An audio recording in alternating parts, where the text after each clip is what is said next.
আজকে সফল হয়েই গেলাম। অনেক দিন চেষ্টার পর অবশেষে ফুচকাগুলো কিন্তু এইভাবেই ফুলে উঠেছে।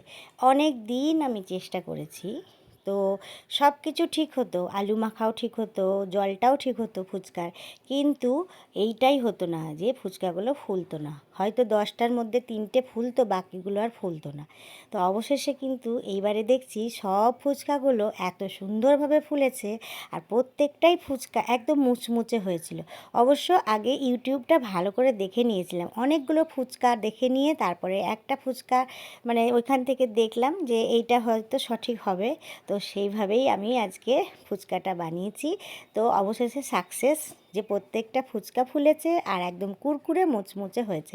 আর রবিবার ছিল, বিকেলবেলায় মানে সন্ধ্যাবেলাটা একটুখানি বেশ মজা করেই ফুচকা সবাই মিলেই খেলাম।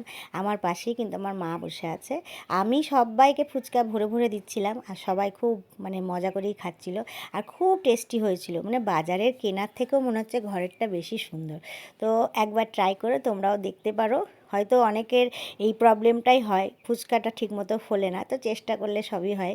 তো কেমন লাগলো আমার এই ভিডিওটা? যদি ভালো লেগে থাকে অবশ্যই একটা লাইক কমেন্ট করে দিও। টাটা।